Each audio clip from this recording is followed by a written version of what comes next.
well, I can use Skype, but I mean, the thing is that Skype's kind of a motherfucker to use. So we're live. Discord? Discord works. There's Google Hangout alternatives, but they're kind of a bitch to use. Og Vorbis. I think you can stream on other things too, but we're live with another episode of BS Busters, and we're changing the format due to one of our members having to part ways with the podcast. So, but before we go any further, I'll have my co-hosts introduce themselves. Kind of sad, really. Ladies and gentlemen, boys and girls of all ages, welcome to the BS Busters Midweek podcast. I'm Joe Young Star, and we got plenty to work with today, don't we? Yeah, we do. So basically, a new segment is formed for the podcast. We used to do a lot of news, but it didn't make sense to do, in my opinion, to do a lot of news in the middle of the week because we wind up covering like more stuff would come out and then it would almost everything in one shot. Yeah, it's better to save the news for the end of the end of the week. So instead, a new segment has come up in the for the middle of the week that I'm calling Fox's Forge, where we essentially take a game and build it from the ground up, in a certain genre. So with that being said, I guess we can get to some of the topics at the beginning of the podcast. So without much ado, let's get to it. What's the first round? So we do have some topics to cover. So the first topic is pretty damn simple. The big topic of the midweek cast is why casualizing some game genres is a bad idea. So, oh boy, I could pull this one right out of an M2C topic I used. I recently saw this guy basically say, well, fighting games need to be more casualized. And I was like the way the guy made his argument sounded really that's a double-edged sword here. Yeah, it sounded kind of good on the surface, but then I thought about it and I'm like, that's actually really stupid. And I'll tell you why, in my opinion. The reason I find the reason I find it kind of stupid, in my opinion, is basically it boils down to, in my humble opinion, it boils down to this. There are games that just by their very nature are complex, and it doesn't really do any service to people who want to get into that style or genre of game by making it less complex, because once things go further and the complexity gets stacked on in more advanced versions of that game, they're going to be lost. I mean, I hate to say this, but they're either going to have to, their skills are going to have to get better. For example, I'm going to use a board game. I'm going to make the joke. Yeah, I was going to make the joke about dive kick. Well, I wasn't even going to use dive kick. Go ahead. I was going to use a board game. Chess. Chess is a game that... Oh, I can remember. Chess requires a certain level of skill. Like, it's not enough to know how the pieces move. You have to actually learn the psychology of your opponent. Chess, you're not just playing the game, you're playing your opponent. You have to be able to... And it has a lot... And there's been books about chess. I mean, there's been a thing about how to play as the black chess pieces. Yeah, you have to really think. Chess is all about planning out your strategy and making moves and stratagems in order to entice your opponent to make certain moves so that you can move your strategy forward. Now, the thing about chess is that that's the deeper part of chess. There's the movement of the pieces, then there's tactics, and then there's strategy. So there's 3 layers of chess, and then there's a 4th layer called psychology, where you basically are, your opponent so well. You have to know your opponent. Do. So there's 4 layers. Now, if you dumb down chess to the point where all of those layers are non-existent or so watered down that they're practically ephemeral, then you wind up getting checkers. You might as well be playing tic-tac-toe. Well, checkers. Now, checkers does have some level of strategy to it, but checkers is not chess. And if you're really good at checkers, that doesn't mean you're going to be really good at chess. Just saying. So, I mean, you know, like personally, I've always been against this with certain genres of games. Some genres of games, there's okay to have a arcade or casualized experience of that. Like, for example, if you aren't into hardcore, you know, old school Tetris, there's Tetris Attack, which is basically not even really Tetris. It's paneled upon. But they call it Tetris. Hey, or Puzzle League, but either way, I kind of like both of them. I mean, if anything, I played both Tetris Attack and Puzzle League, or the paneled upon. Yeah, well, it was called paneled upon in another language. In Japan, and then they like in the second iteration of the game, like in the 5th gen, they attached it to Pokemon Puzzle League, but in Japan it's still called paneled upon. So like basically, though, you know, there's like more casualized shit for people who don't want the hardcore stuff, okay, and that's okay. But I mean, I don't want someone taking something that's hardcore, like an RPG, and saying, "Well, let's strip out the stats, let's strip out the player agency, where you actually have to make choices, and just boil it down to a glorified one-note on-a-track story." I hate that. They do that in a lot of RPGs these days, and they call it we streamlined the experience, which is just code for we dumbed it down because we want to reach a larger audience. And some games call themselves RPGs, even though they are not beeping RPGs. Yeah. Well, I mean, and I'm talking about those shooter games. I mean, just because something has RPG characteristics doesn't make it an RPG.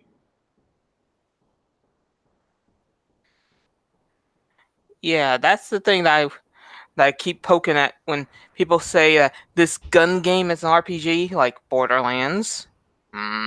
Well, Borderlands has RPG characteristics. I mean, there is leveling up. There is character customization. There is loot. The loot actually does inform loot. Well, there's loot and equipment that informs how your character uses certain things. So, you know, Borderlands, and you do level up and gain skill points, which you can then put towards certain builds. So my version of Roland might be different from another person's version of Roland, or Lilith, or Brick, or Mordecai, or whatever. So, I mean... yeah, I get you. So, and of course, there's the ever classic Final Fantasy #1 that has RPG. That's RPG, and you can customize it how you want, right? Well, I mean, the thing is that RPG elements have bled into so many games that like you really have to redefine what an RPG is. Because RPGs used to be, okay, it's a game that has stats, you control a party, there's player agency, but even the first Final Fantasy doesn't really have player agency, because everything you do in the first Final Fantasy is essentially like everything you do in that game is on a track. Like, you don't really have much control over what you do. Like, the only thing you have control over is whether you do the optional dungeon to get the rat tail, which you then take to Bahamut. Well, I forget the guy's name, but basically it's this guy who lets you class up. It is Bahamut, really. I just realized that. No, I don't think the guy's name is Bahamut. It's because he's a human being. Bahamut in Final Fantasy is normally a big ass dragon, but I mean, you get what I'm saying. It's like normally, that's the thing. You know, whatever. Like the first Final Fantasy really doesn't have a lot of choice. Now, Final Fantasy 2, you know, like to me, there's a bigger story behind it. To me, the first Final Fantasy really didn't have a lot of story. And even Final Fantasy II didn't really have a choice. So, like, Final Fantasy to me is the beginning. The JRPGs is the beginning of the what I like to call the semi-casualization of RPGs, because basically player agency started to get removed, you know, and you really didn't get player agency where your choices had an effect on the overall story until I would say Chrono Trigger, and then later Final Fantasy. Final Fantasy VI, yeah. Because literally, there are choices you can make in Final Fantasy VI that drastically change how that story is going to go.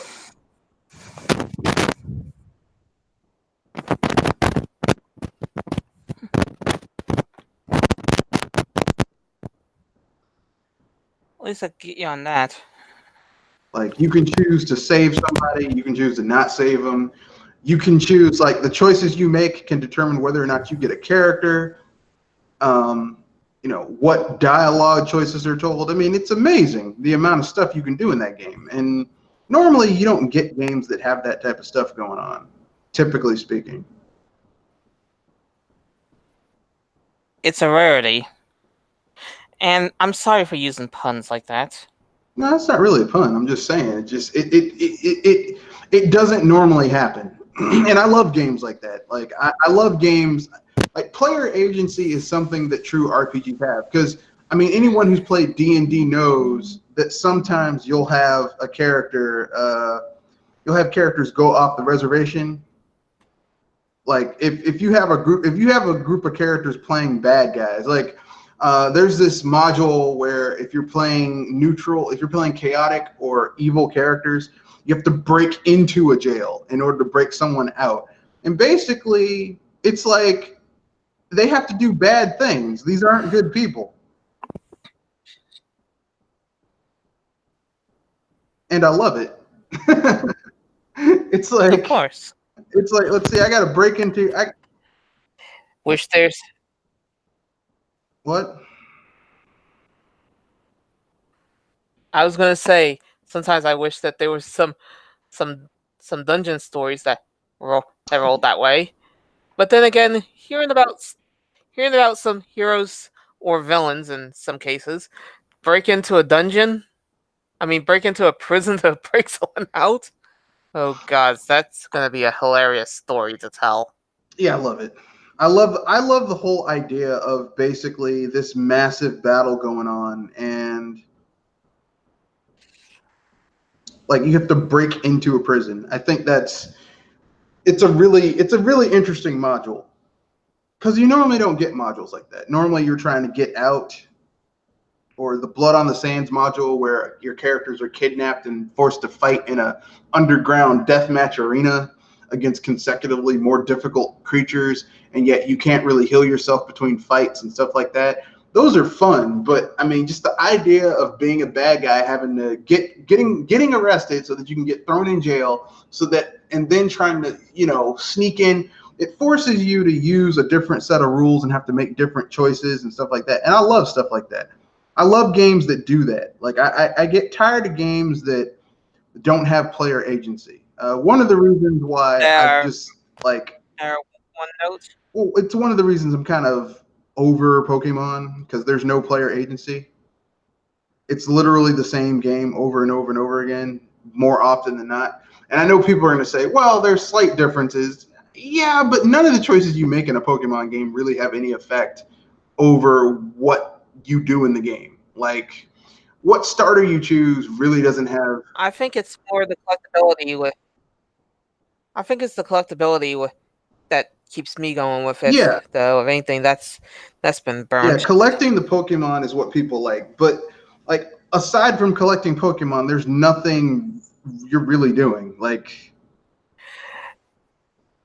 I was going to say it's a light RPG or story if you care to go that route. I'm not even calling it a story.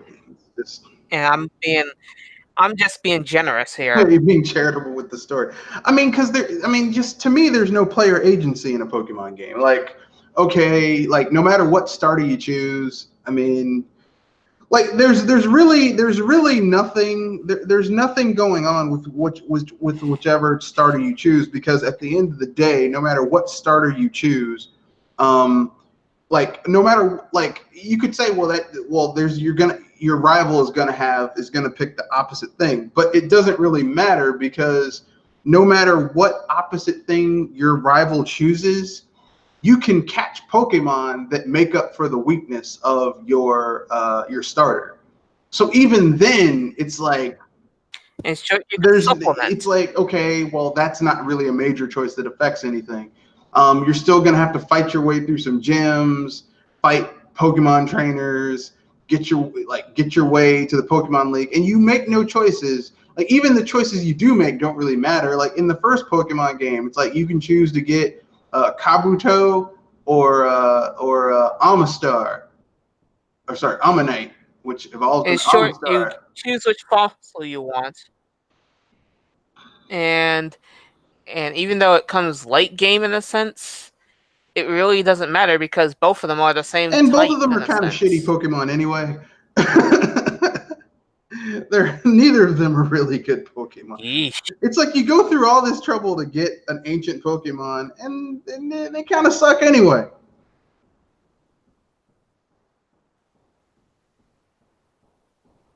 I mean, how are you going to give me a Pokemon that kind of sucks anyway? That just bothers me. And they're one-stage evolution, the boots, so you could try to make it less sucky by evolving it, which probably doesn't help much. Even then, it just sucks. They're not very good. So, I mean, but I mean, the continued casualization of these franchises just kind of, yeah, I mean, casual. I mean, there's a thing like a graph of how you want to make it, of how much difficulty do you want in the game, and that one side there's something like dive kick, tic-tac-toe, and on the other side, well, you got fighting games like Street Fighter. Yeah. Well, Street Fighter went the opposite direction. Gear. Street Fighter, basically from I want to say Street Fighter 2 forward, they continuously made Street Fighter more and more complex, but not in a way that brought people forward. Like it just got more complex just for the sake of technicality, which made it more inaccessible over time. Yeah, I mean, as I said, there's such a thing as dive kick, and then we have Street Fighter. Though not sure which Street Fighter you aim for, so your results may vary. And then there's things like Super Smash Bros. And a game that I've been recently hearing called what was it? It's something close to Yomi. Oh, Fantasy Fight, that's it. Where the health bars are basically chunks. You only get two special attacks, a normal attack, and basically a jump left and right. And if you're trying to counter a grab, you just do nothing. That actually sounds kind of interesting. But yeah, I mean, it's gaming's getting kind of weird. Yeah, though casualization of certain things is a good thing, but it's a double-edged sword in my case, because you don't want it to be too complex, but you don't want it to be too easy. That's true. Like for me, and this is just gonna make me sound like old man cranky. I think like if you can't deal with it, just gotta get good. And I know that sounds really bad. Like people are gonna be like, how can you say that? Don't you want everyone to enjoy? I make the joke. Well, people I was gonna make the joke, cranky. These games are so big. I want to be in the big games. Well, the thing is that everyone's like, well, like, don't you want more people in your medium? But like the way I feel about it is there are games for people who want a more casual, like, okay, if you want to play an RPG light or a game that has like a lot of RPG qualities, but doesn't have the depth and complexity of an RPG, there are games for people like that. You've got your yokai watches and your Pokemon and stuff like that, where it's like, oh, I collect monsters, which is kind of like a party, and I can equip them with stuff, and they level up and gain attacks. Okay, go play those games. If you want to play a deep, hardcore RPG, like more and more of the deep, hardcore RPGs are look for something like Dungeons and Dragons. Well, right? I mean, if you want to play a video game RPG, more and more of those are being casualized and taken out of the market. Now, I mean, there has been a little bit of resurgence. Like you get Obsidian's stuff, and the Pillars of Eternity and Tyranny and Pillars of Eternity 2 and what's that other one? Shit. Recently there's Pathfinder, Kingmaker. Like those games are like a lot of depth and complexity and a lot of choices, and there's so many myriads of ways to complete various things, and I love it. I love that depth and complexity and all the shit you can do. I hate RPGs that are just like dumbed down to the point where there's no real complexity to it. I don't like that. I've never liked it. And here's the thing: when you're a kid, that doesn't bother you. And there are games that look simple on the surface but actually have complexity, like Earthbound. Like you see someone playing Earthbound, you're like, oh, this is baby's first RPG. But if you play Earthbound, that game is way more complex than people give it credit for. And I'm just talking about the battle system. I'm not talking about the story, which is pretty deep too. I'm not talking about any of that shit.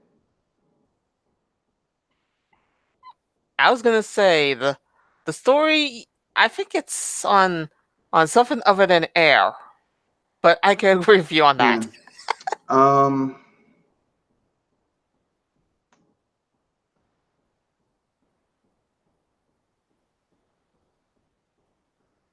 So I guess we can move on to the next topic. Which is basically this guy writes an article about how he feels that he hopes that the Breath of the Wild sequel can fix the problems of the first game. And I know people are going to say, but didn't Breath of the Wild get a 10 out of 10? Isn't it like 10 out of 10 doesn't mean it's perfect. 10 out of 10 means that for a lot of people, it was like the best. It's real high quality, it was right? the best game of that year, which I'm not going to argue. Of 2017, Breath of the Wild was one of the best games that came. It was, if not the best game that came out that year. And it's a really good Legend of Zelda game. But even I could admit that I may not be a 3D Legend of Zelda fan, but even I can recognize it's pretty bulky in a sense. It's ambitious. There's some that it needs to buff. It's ambitious. Dungeon. Yeah, I'm not even going to say it's the best Legend of Zelda game I've ever played. It's the most ambitious Legend of Zelda game. What I mean by that is they really tried to open up the Legend of Zelda game by basically ditching the quote unquote, and I'm using air quotes, Legend of Zelda formula. Which bothers me a bit because, like, I don't think like my problem with Legend of Zelda, like the past few Legend of Zelda games, is that, especially Breath of the Wild and Skyward Sword, is that like it seems like those games rely too much on a gimmick. Like one is relying on open world and exploration, while the other is relying on waggle. Well, motion control plus, to the detriment of other things. Yeah. Like that's my problem with Breath of the Wild and Skyward Sword. Some people say, well, you don't like those games because they're the odd man out. No, I don't like those games because those Legend of Zelda games, because I can see where other shit was cut back because they had to focus on getting a technical aspect of the game to work. And that bothers me because Legend of Zelda games don't need gimmicks to be good.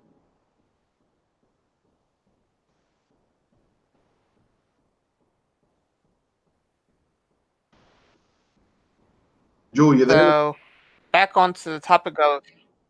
Yeah, I'm still here. So I was going to say, back on the topic of buffing Legend of Zelda Breath of the Wild, there's some things I know that you probably would say buff up. Like weapon repairs and dungeons. Yeah. I mean, not just dungeons, but not just dungeons, but dungeon bosses, equipment. Like, here's the thing: if you're gonna have a bevy of equipment, make it useful. Because I mean, a lot of the equipment in Breath of the Wild is just useless. It's cool, but it's useless. It's like, hey, you can use a big ass hammer. It's a slow, unwieldy breaks weapon. It breaks after a few swings. Even some of the best hammers in the game are slow and unwieldy. It's like, well, okay, you can use you can use a boomerang sword. That's nice, but I mean, I mean, it's the principle. It's the problem with the game. Damage output is terrible. What? Its damage output is terrible. No, it's actually pretty useful against weaker enemies. But the thing is like Breath of the Wild feels like a lot of ideas that they were like, shit, this is a really good idea, but because they were busy fleshing out the physics engine, other shit suffered. Like the 120 shrines that you have to complete in order to get the ultimate, the Breath of the Wild armor, which is this version's game. This version of Link's green tunic with the classical green tunic and all that stuff. Mm-hmm. You got to go through so much shit to get that. It's like, what's the point, And I mean, like, I know some people are like, well, that's fun. I enjoy the sandbox aspect of it. And the way I feel about it is I didn't spend $80 on this game to basically play in a sandbox. Like when I play a Legend of Zelda game, whether it be 2D or 3D, like for me, I like the dungeon design. I like the puzzles in the dungeons. I like the boss fights. I like using various items that I find in the dungeons in interesting ways to traverse that dungeon and other dungeons. That's what I play a Legend of Zelda game for. I don't play a Legend of Zelda game for, hey, here's a sandbox you can play in. Because there are games that are sandbox that are fun to play in, like, GTA San Andreas or GTA 4 or GTA 5 or, Saints Row. But I mean, never would I equate the sandbox style gameplay of those games with a Legend of Zelda game. And I wouldn't want it to be that way. I like handcrafted dungeons. Like if you asked me, well, name a memorable dungeon moment from Breath of the Wild, I can't do it because the dungeons kind of run together.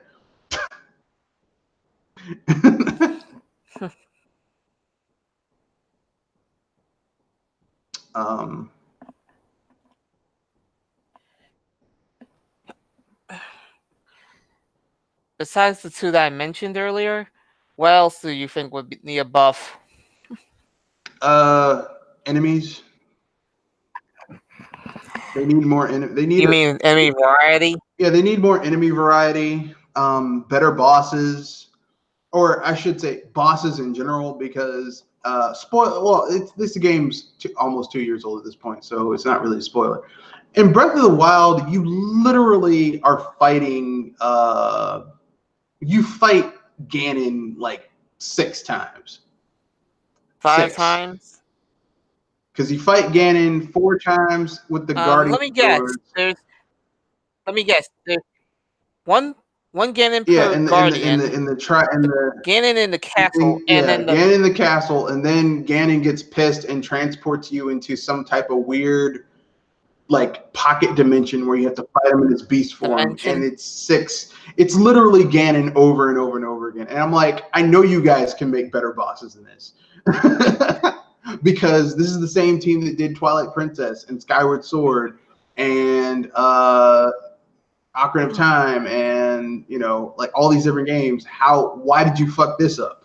So it's, you know, and then you have enemy variety. They have basically in Breath of the Wild, you have essentially 8-9 enemies, and like the 6 flavors of Ganon. The variety. Well, I'm talking about just normal enemies. I'm not even talking about Ganon. And each of the enemies are basically just like variants of each other. It's not like they're vastly different.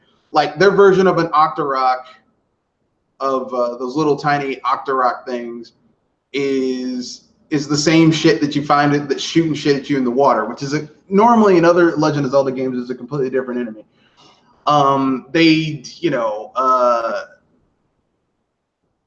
They don't really have Stalfos in this game. Instead, you just have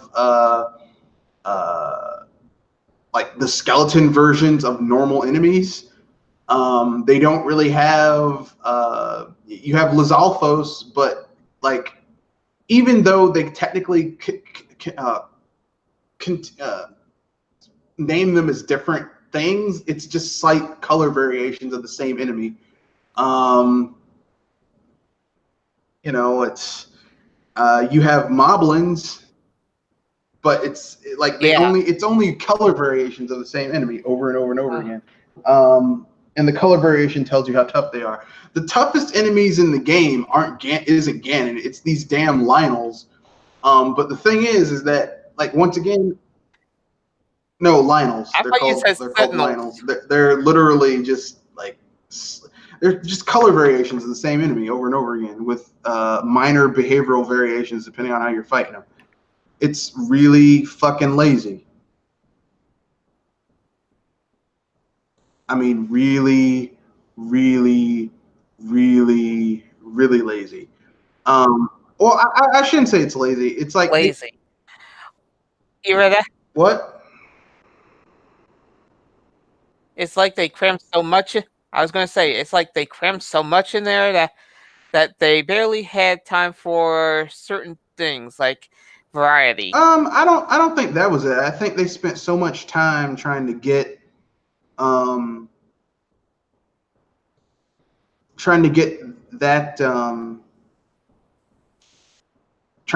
engine to work, that physics engine to work, that other shit suffered from it. I mean, the same thing happened with Skyward Sword. Like Skyward Sword, they spent so much time trying to get Motion Control Plus to work that other shit suffered. Because you can clearly tell that there's shit where it's like, okay, the overworld feels empty. Yeah, they're islands, and the islands will occasionally have a treasure chest on it or some rupees or some ingredients or something. But it's like so much is missing from this. You know, there's so much that could have been here, and the potential's not there. And then you look at the world beneath the clouds, and it's like, why are we revisiting the same 4 areas over and over and over again? Like, couldn't there have been different areas to revisit? But no, they had to put their resources to getting the motion control to work. And here's the sad thing. Motion control in Skyward Sword still isn't really that good.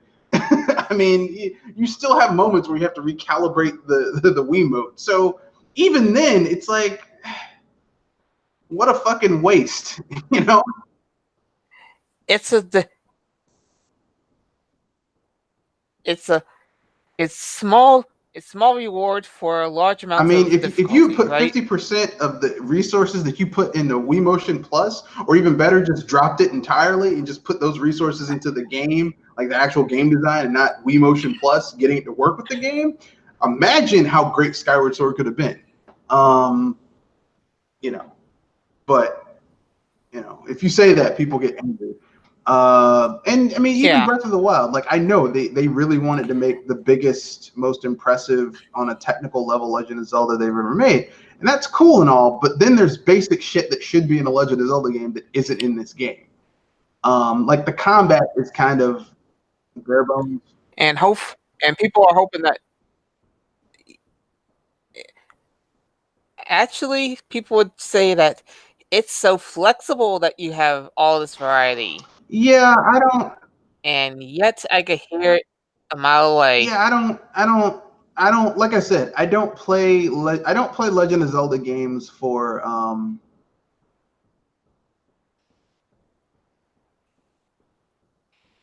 Well, I don't play Organic Legend of Zelda physics. games for flexibility. Like when I play a Legend of Zelda game, I'm playing it because it's a carefully crafted experience, right? Typically for me, like that's what I like. I like that carefully crafted experience. There are games that you can play that you want if you want that sandbox experience, like a Minecraft or a Mario Maker or something like that. And there are some games that I enjoy that have that handcrafted experience. But when I play a Legend of Zelda game, I like that handcrafted, customized for the end user experience. I like clever dungeon design. I like seeing what things well made. Like I'm one of those people who enjoy. I'm one of those people who enjoyed. Who really enjoyed the Water Temple in Twilight Princess. I thought it was very cleverly made. Because basically, Twilight Princess, I've said this before, feels like Ocarina of Time 2.0. Like the shit that didn't work in Ocarina of Time because of technical limitations or whatever. They're like, oh, we got the technology now, we can make it work.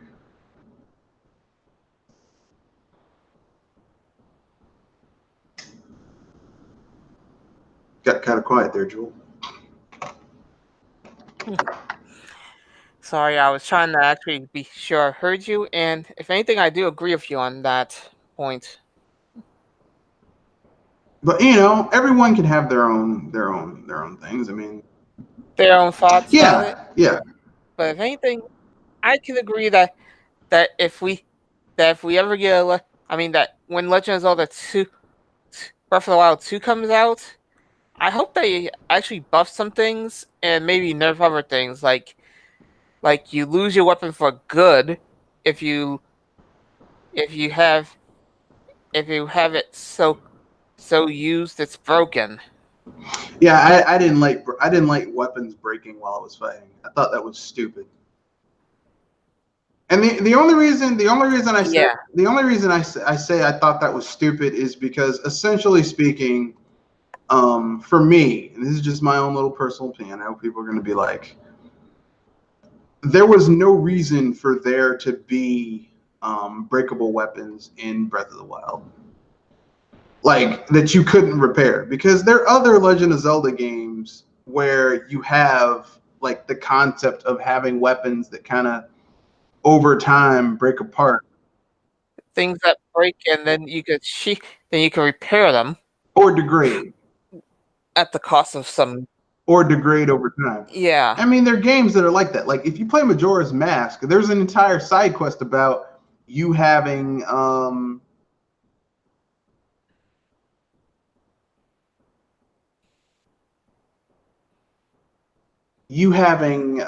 getting like the razor sword, which basically the razor sword, you could get your little base Kokiri sword basically upgraded into a razor sword, and you could swing it 100. You could attack enemies 100 times with it until it dulled down again, and then you were SOL. I mean, you could go and get it recharged again, but it did a lot more damage.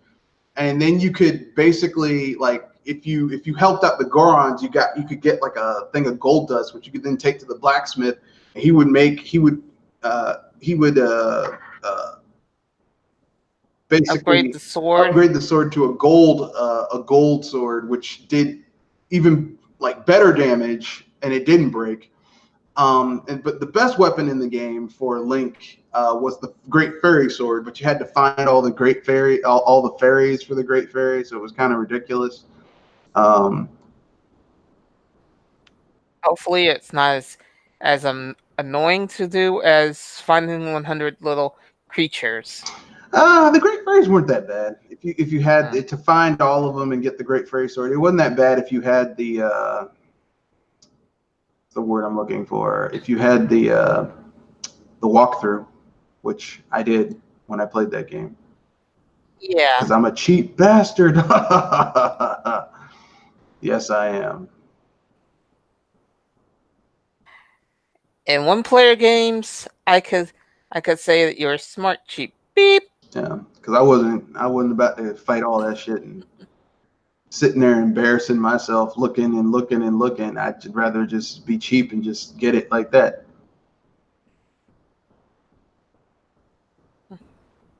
Yes, I did it. Yeah, I killed them, and I hope they burn in hell. No, that's from A Time to Kill with Samuel L. Jackson. Did you shoot them? Good things. Good things. Yeah, I killed them, and I hope they burn in hell. Oh, that's like the best line ever.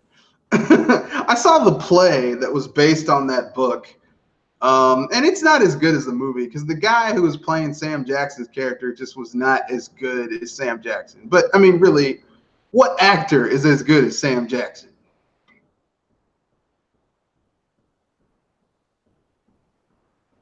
You know?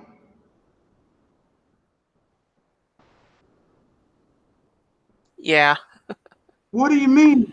I could agree on a lot. That's right, motherfucker. Shut the fuck up. It's like, why are you yelling at me? I always talk like this. Stop yelling at me. You shut the fuck up, motherfucker. Matter of fact, I'm gonna go watch Shaft Friday because it's rated R and it's got Sam Jackson cussing people out, and that's just pure joy. Sam Jackson cussing folks out is like, I could listen to Sam Jackson curse people out all day. Be glad he's not a comedian. Otherwise, he'd roast everyone Well, to in the me, house. he's funny cursing people out. Like that's comedy to me. Like someone who can be alliterative with their cursing and just make the shit sound good. Like I love that. I love hearing Sam Jackson cuss folks out. That's like the best shit in the world to me. Yeah, motherfucker. Yeah, I could. Yeah, if he ever hosts a roast, be hopeful it's not yours. I don't remember asking you a goddamn thing. Like I just love that. I just love hearing Sam Jackson curse because he's so good at it. He's just Oh, he's raw and he's hard to miss when it comes to his vocabulary. Well, he's just so good at it. I mean, but that's neither here nor there. I guess we can continue on with the stories and with the podcast. So, with all that being said, all that fun stuff. Where do we go with like what would you like to see in Breath of the Wild sequel? What would you like to see? Yeah. For me, I honestly like Pacific weapons like that hopefully will not break. Like hopefully the claw shots, the bombs are that we all know and love are going to be there, of course. But I want some weapons that could be specifically used for certain dungeons or have uses outside the dungeons that could be handy and able to let you go back and look around. So essentially you want more traditional key item weapons. Yeah. I could see that. Yeah, I have to agree with you. I would like to see that as well. I would also like to see the return of like normal shoddily made weapons can break even up to like a certain level, but they need to have like weapons that are like how can I put this nicely? Well, mastercraft weapons that are unbreakable. Which would make sense. It's like this was made by a master craftsman. It wouldn't break in the middle of a firefight. And I'm going to use this analogy, having your weapon break in the middle of a fight in Legend of Zelda is like having your condom break in the middle of sex. Yeah, it could happen, but... And You don't want it. Who the beep wants that? Yeah, Kind of yeah, beep? it can happen, but you don't want it to happen, you know. And I know people are like, well, that's to add realism. Look, I don't need that type of realism in my video game. Realism has Yeah, its I don't need that place type of realism in my in video video games, you know. games. Yeah,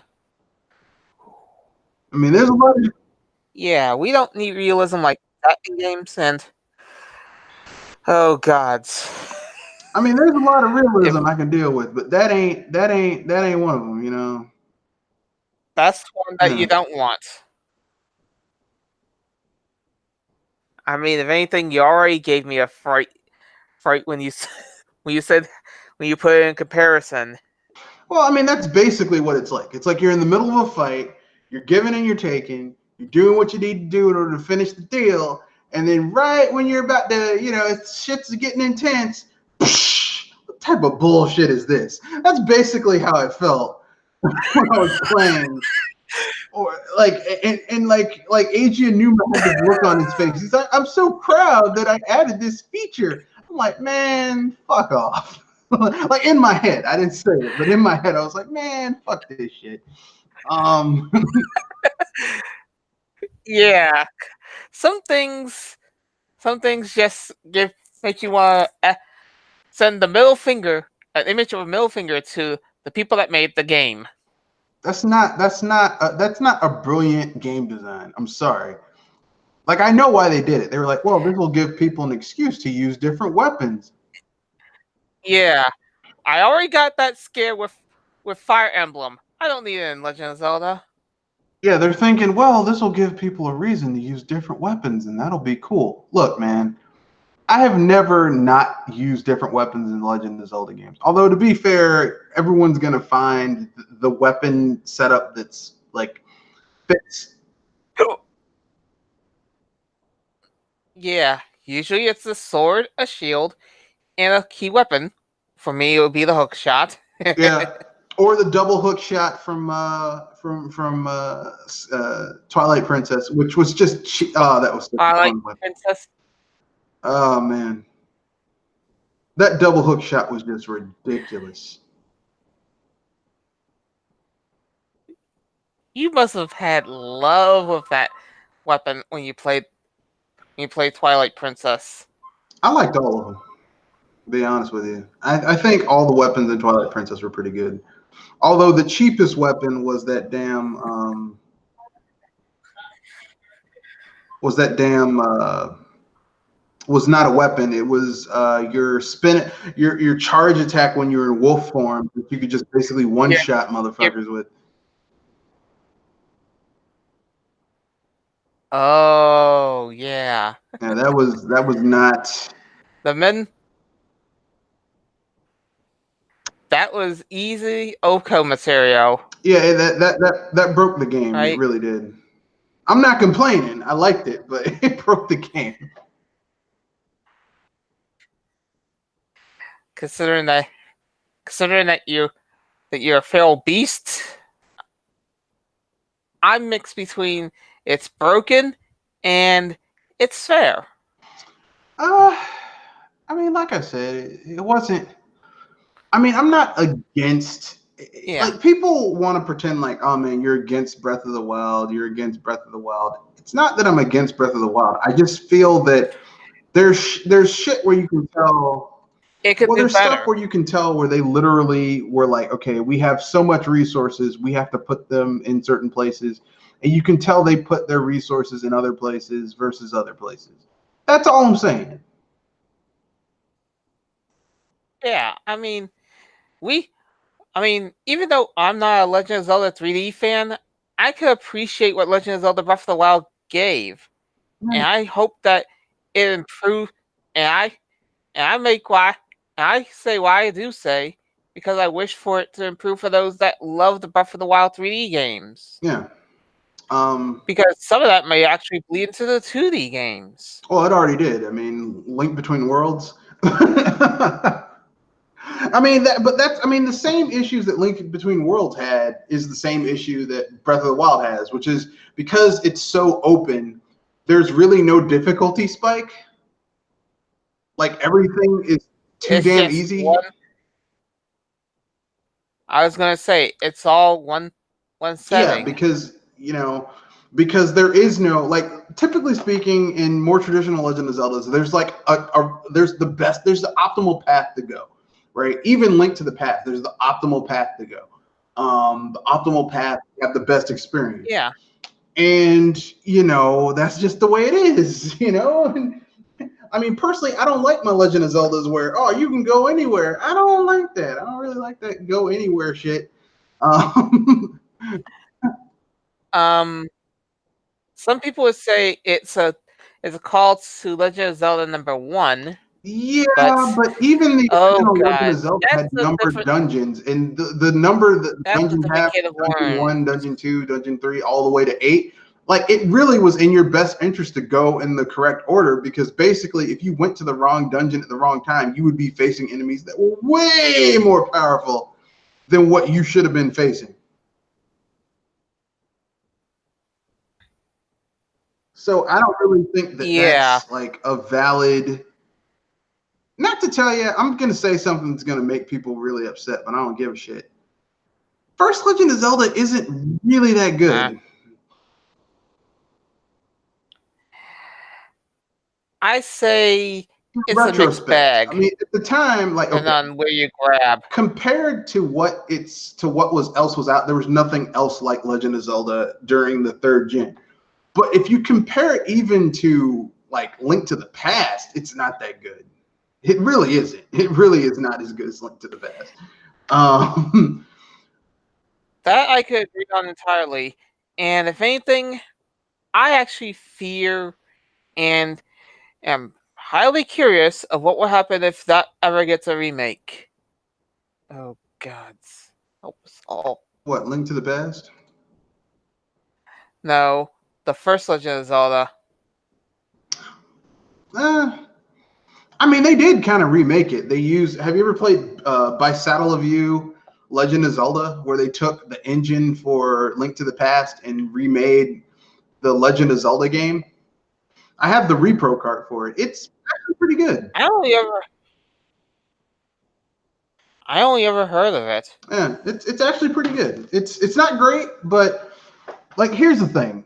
Like, the limitations of the time kind of make the original Legend of Zelda, like, it's kind of like, I mean, it's kind of like Pong. Like, Pong, when it came out, is a really big deal. But now gaming has moved so much, like even sports-based gaming, it's like, this is kind of lame. Except, like, Legend of Zelda is not that level of a downgrade, but it's like, it's okay. I was going to say, it's not that ancient, but it's still old. I mean, just like, it's the level designs, how things are kind of come together. It's just not what people think. Like, I dare a modern gamer to play that game, because I played that game and beat that game when I was 6-7 years old, and I didn't 100% it when I played and beat it when I was 6-7 years old. I did that 2 years later, but like, it's just not that good. I mean, I'm sorry. I know you have to look at it if you look at it from the lens of like, there had never been anything like that when it came out. It's a really big deal. But if you go back and play other Legend of Zelda games, the original Legend of Zelda is not that good. Like, you should not make a game like that today. I think that's what they tried to do with Breath of the Wild. And that's where Breath of the Wild kind of falls apart a little bit, to me. Yeah. Which is kind of a foreboding tale of sorts that tried to make you feel like you're back at Legend of Zelda 1, though it had some of its own issues that could never be in the Legend of Zelda number 1.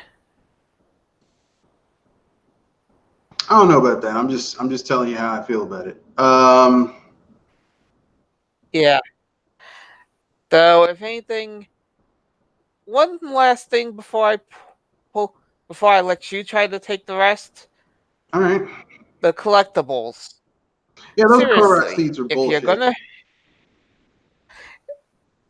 I was gonna make the joke that collecting all of them means you're getting a large pile of BS. Yeah, literally, I'm sorry. You get a golden coated turd. You get a golden coated.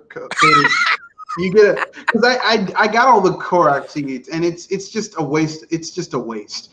Like literally, I think like I said, Breath of the Wild suffers from they were so busy trying to get that engine to work that other shit kind of fell apart. Like the open world aspect, like the 120 shrines are interesting, but like most of them are forgettable.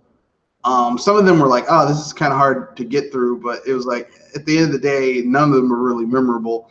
The labyrinths were more interesting. And some of them are way too Some easy. of them were easy because some of them were just combat. It's like, oh, you have to fight this ancient mini guardian. Okay, whatever. Like once you learn how to do shield parries. And some of them were just find the dungeon. Like once you learn how to do shield parries and shoot energy beams back at those guardians, the game gets so easy. Like once you learn the shield parry, it breaks the game. Which kind of makes the game.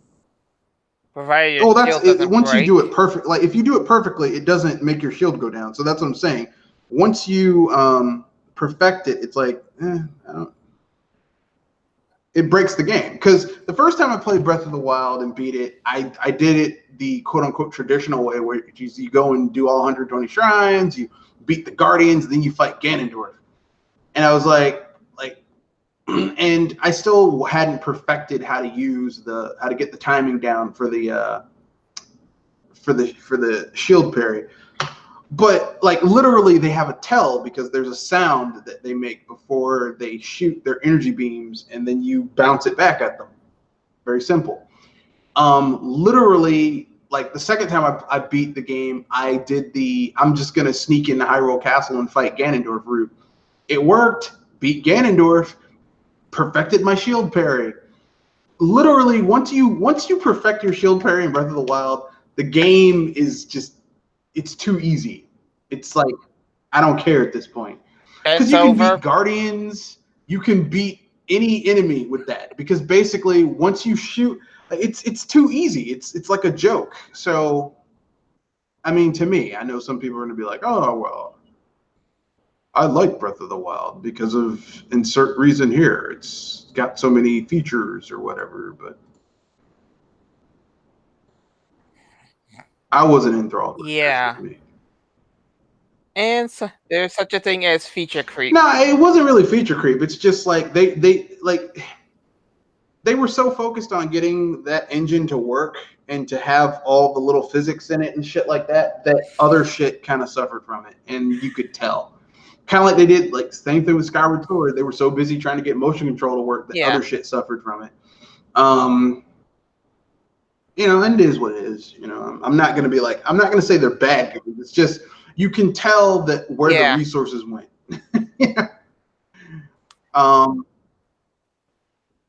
Yeah, and hopefully the resources go to other things. Well, now that they have the engine down, they should be able to do other things. So hopefully we'll get some real dungeons. Some handcrafted real dungeons. The shrines were neat, but can we get some traditional heart pieces, please? Bring back a magic meter. Like stamina is nice, but bring back a magic meter. That's about it. That's all I got. Yeah, I think the two of us ran through that one thickly. Yeah. So that being said, I guess we can cover a little bit of news. I will be using Polygon for this news thing. Much as I'm not a fan of Polygon, I can understand why. And I think I could cover one shot. 27.7. The developers have a message for some unhappy fans. Yeah, apparently we're kind of angry. Some people were angry that they had a thing in there about transgender models. And the way I feel about it is I just don't care. And apparently that's the same message that they sent those critics. Well, I mean, here's the thing. Okay, I understand why people are upset about it because we live in a world where you want to be more inclusive and not exploit people. But it's like the people who are complaining about it haven't played Cyberpunk 2077, and I have. And as a tabletop game, like Cyberpunk is like that. Like the corporations try to exploit everybody. That's what they do. I mean, like they do now. They try to exploit people. So I mean, it's like in the context. Too real Yeah, for in life. the context of what's going on, they're just doing what's going on in the thing. You know, like I don't know why people are acting like, oh no, they've gone too far. I mean, that's just how the shit is. I mean, calm the fuck down and get with it. You know? Yeah, I mean, check the theme of the game. Check the theme of the game, and if it's not to your liking, have somebody else check Don't buy it out. Shit. You know, just if you don't like it, if you don't like this game, don't buy it. Now, I don't know about you, but it comes out next year. I'm getting the shit on PC because hell, I already pre-ordered mine, the physical edition that comes with all these bennies. Now, between now and when it comes out physically, I'm gonna have to get like a CD drive because my new gaming PC does not have a CD drive. But fuck it, I pre-ordered this shit physically because I really wanted this game. You want to know why I'm getting Cyberpunk 2077? Because I mean, we haven't had a hardcore RPG, Western RPG, to this scale, like like set in the future RPG. You could say Mass Effect, but Mass Effect kind of went downhill after the second game anyway. So I was gonna say, I thought the third game blew up every ounce of. That's what I'm saying. Left. After the second game, Mass Effect 2, like Mass Effect 1 was kind of rough around the edges, but there were some good ideas there. Mass Effect 2 was a little bit more casualized, but not to the point where you didn't see where it was going. Mass Effect 3 just, I mean, it was a good looking game, but it sucked. Like the gameplay sucked. It blew the whole place up. Yeah, well, especially the ending. The ending was just trash. And then Mass Effect Andromeda is just bad. It's just really fucking bad. And the sad thing about Mass Effect, I call the Mass Effect. I was gonna make the joke of the Mass Effect series. The first game was a setup. The second one was going down into a mine. The third is an explosion, and the fourth is looking at the crater of that explosion. Well, the sad thing about did I get it right? Well, I mean, the sad thing about Mass Effect Andromeda is that it could have been good, but like it legitimately could have been good. Yeah. But the problem is that the resources that should have gone into making that game good, kind of like with Nintendo with the Breath of the Wild and Skyward Sword, the resources that should have gone into Mass Effect Andromeda were put towards another project. In this case, Anthem. And we all see how that turned out. I think we can all tell that Anthem is a piece of shit. Oh boy.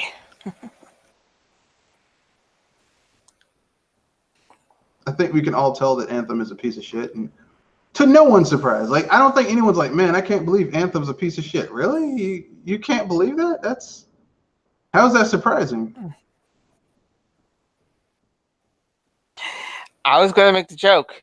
Look who's behind the game. Then you could say if you could be surprised if it was BS. Well, I mean, BioWare isn't what they used to be. Let's just keep it real at that. BioWare is not what they used to be. I was going to say, I thought it was EA. BioWare made the game. EA published the game. BioWare is not what they used to be. Okay? They are not. Okay. They're not what they used to be. Let me put it that way. Okay? They are not the awesome get shit done. They're not like that anymore. All right? They're not the storytellers they once were. No, they're not. So.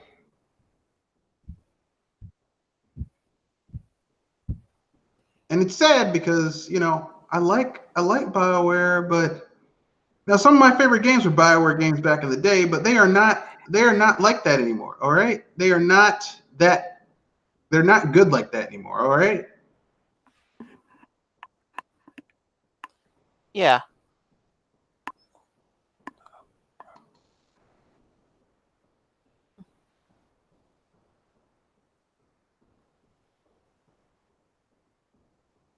And once you understand that, the happier you'll be. All right. Sad but true. Well,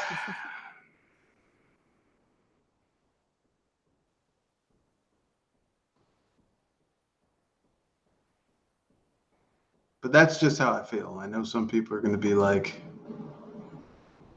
you know. Yeah.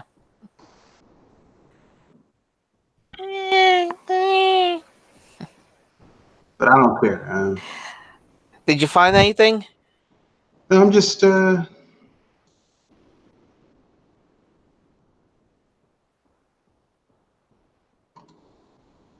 letting people know that it's not good. Anyway, anything else you want to cover before we wrap things up? I thought since I covered one thing, I let you cover one thing, and then we could Okay, roll then out. I've recently gotten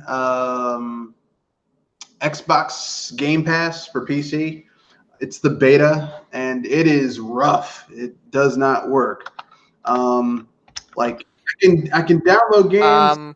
Do you need a glove for that? I mean, look, it's like $1. It's $1 this month, and then $5 a month from then. So, and I get access to a ton of games. But it's still in beta, so I'm kind of like, I'll give them a chance. The fact that I don't have to go with that piece of shit Epic Game Store, quite happy about that. Yeah, I still have to look at you when you said that you went to the Epic Game Store for a certain game. Well, I already stated off air that I didn't actually go to the Epic Game Store for that game. It's from the Epic Game Store, but I didn't go there. If you get my drift. Which I'm glad about. It's just that if anything, if you had to use Epic Game Store, then oh god, I had to wonder your logic. Well, I tried initially, but when I found out that my account was registered to someone in Malaysia, I was like, oh, so someone hacked my account. Someone hacked the shit out of my account, as a matter of fact. And I'm like, okay, this is some fucked up shit right here. Yeah. So, yeah. So basically, it's not very good.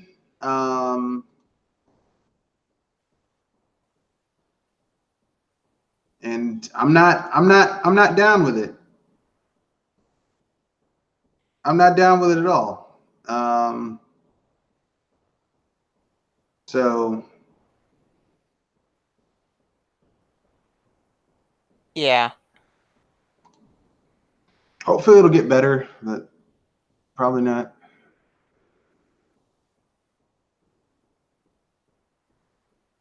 But that's just me.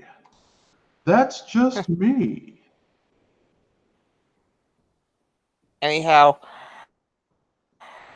anything you care to talk about with that Xbox beta that you're in? Well,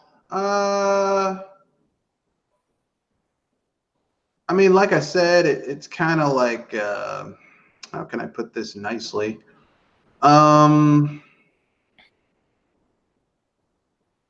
It needs polish. Well, I mean, it's still in beta, so you can kind of like let some stuff slide. The problem with it is that, how can I put this nicely?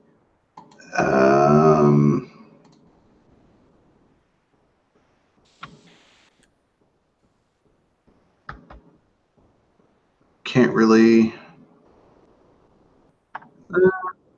You're gonna need to go blunt if you can't find a word. No, the problem is that it's still in beta and it doesn't really work.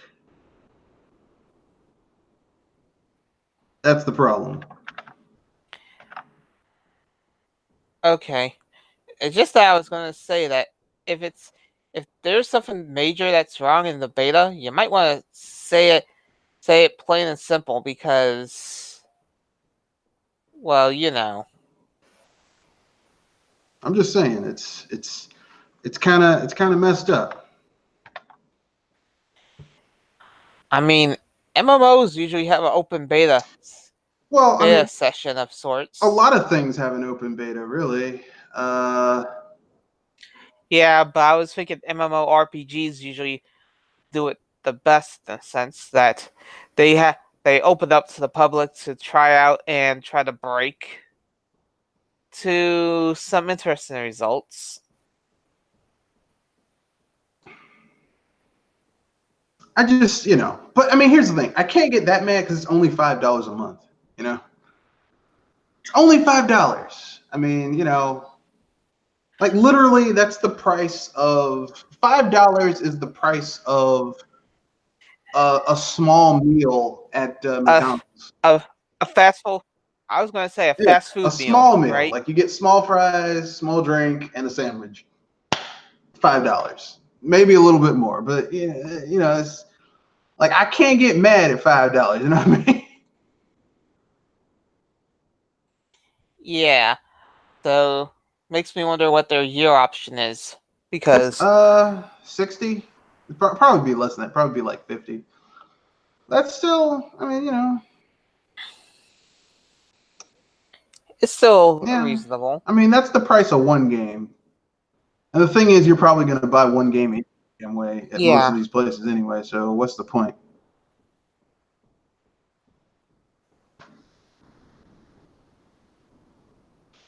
So, anything you want to pimp out before we wrap things up? For me, I think I'm all right, especially since we're not doing our usual or the previous usual. Okay, so this I guess I can pimp out some movies that are coming out this weekend. Like I said, this movie is probably gonna come out anyway, but I'm gonna watch Shaft this weekend.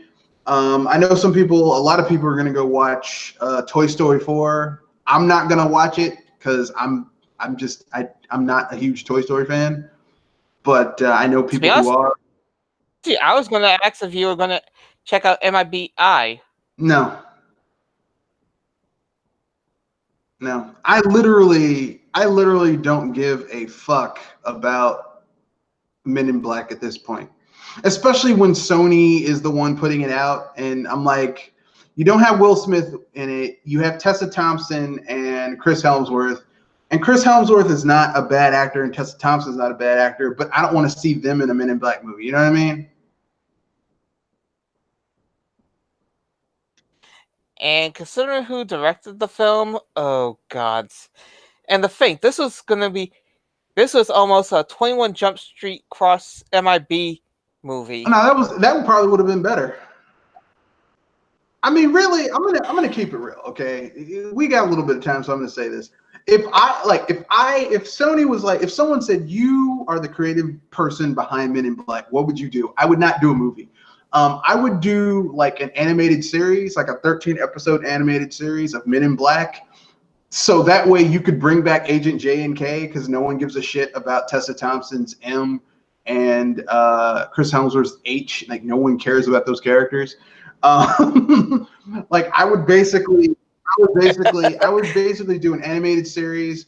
I would make it like PG-13, a little bit darker because you could put it on a streaming service. 13 episodes, 50, maybe 55 minutes each, and it would be animated. So you could really make it kind of dark and gritty. Because here's the thing, Men in Black, like everyone's like some people are saying, well, they never had enough material for a Men in Black series. I mean, for another Men in Black movie. But if you watch the animated series, there's a ton of material that you could do a Men in Black series with. That series ran for like 5 seasons, and it's good. It's legitimately good. It was made by the same studio behind the Extreme Ghostbusters. MIB? No, the Extreme Ghostbusters and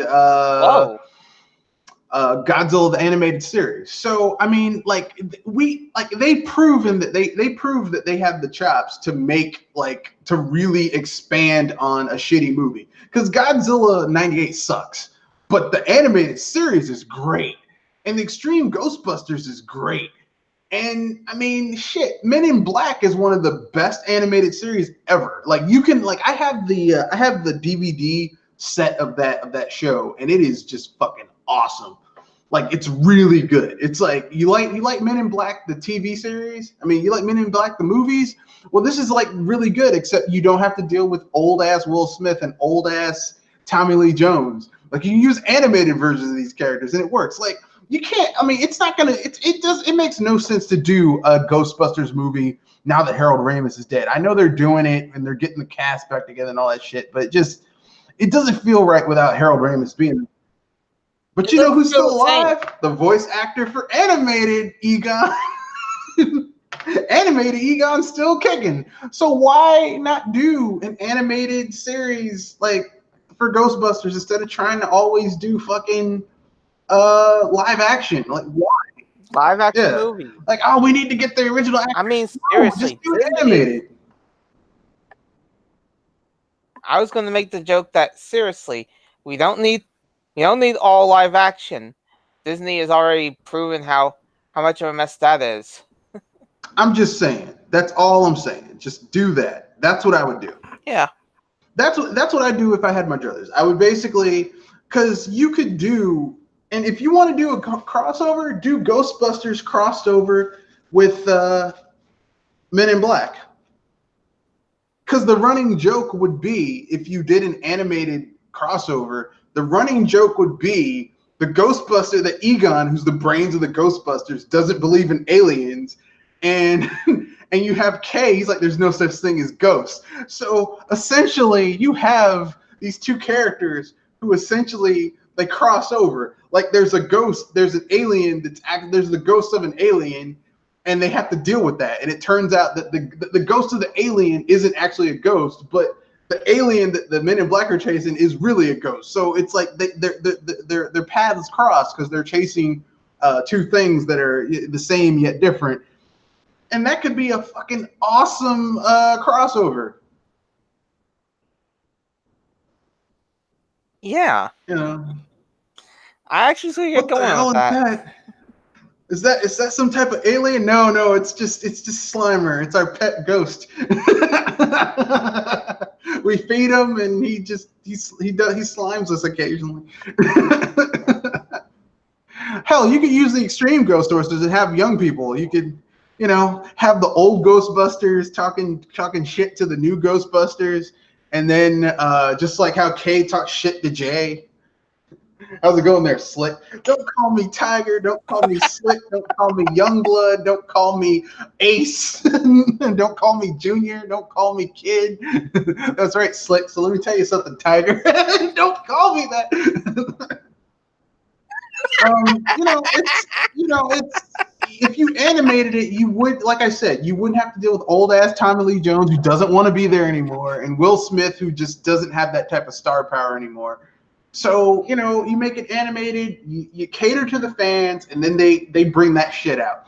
That's what you do to basically, for Men in Black. We did not need a multi-million-dollar movie that no one wanted.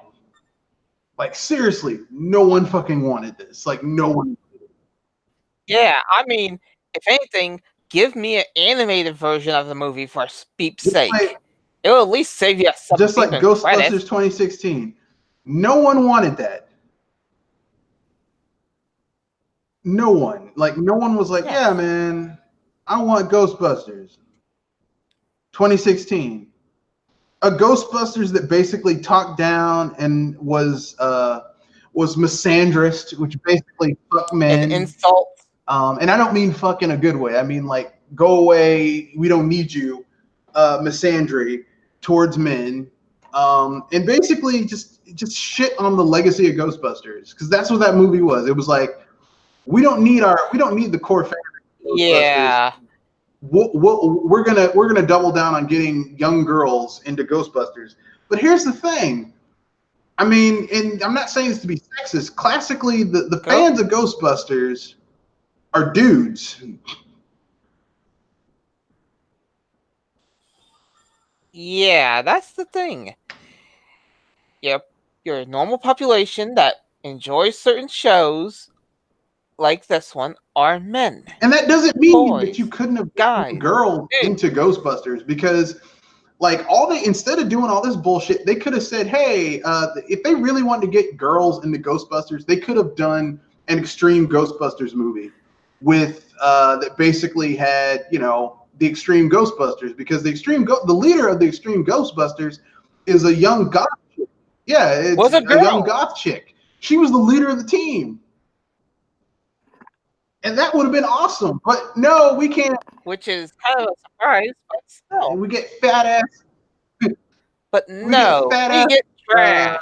We get insult. Yeah, we get fat ass so-and-so McCarthy and what's her name? The lady who played Patty, and Christian Wiig, and fucking I forgot the female Egon person analog, whose name escapes me. And it was just bad. It was not a well-made movie. Because basically, like, I know what they were going for. They were like, we're going to get the female audience, and it's going to be bigger because we're going for the female audience, while simultaneously pissing off the core audience that made Ghostbusters a thing. Which makes me want to scream my beep and ears off. And before anybody says, what about other shows? If we ever do an after show podcast, you'll hear one of the shows that I got a red hot fire against. Yeah, we might do a BS Busters After Dark one of these days. Hell, we might do it. We might do it this weekend. But that's neither here nor there. I guess I can pimp out what I got to pimp out. So this is Mr. Red Fox. Do you have anything coming up this week? Yeah. Saturday will be our newscast where we go over the news. We also might do a BS Busters aftercast, if you will. But that's going to be recorded, and then that'll come up like later on in the week. So I will record that after the podcast. If you want to reach me, you can reach me at mrredfoxbsbuster@gmail.com. And you can reach me with questions, comments, concerns, topic suggestions, and if you would like to be on the podcast, shoot me some information, and we'll work it out. You can also reach me on Twitter at Matthew Wesley at Mr. Redfox91. That being said, remember, rate, comment, share, subscribe. We're trying to grow the channel. We've actually got new subscribers. We're growing the channel slowly but surely, but we can't make it more without you. Congratulations. So, got anything you want to pimp out, Jewel? Well, I'm basically trying to get back into writing more topics. Though, if anything, I'm being careful where I post them, especially where certain characters are. Yeah. Sometimes it's like walking on eggshells with rusty nails pointed up to it at the same time. So with that being said, remember, rate, comment, share, subscribe. I'm going to steal a line from Shadow Fox Infinite. Do you play games to have fun or to impress other people? And I don't know about you, but I play games to impress other people. I don't give a shit about him. So with that being said, that's the end of the podcast. Peace.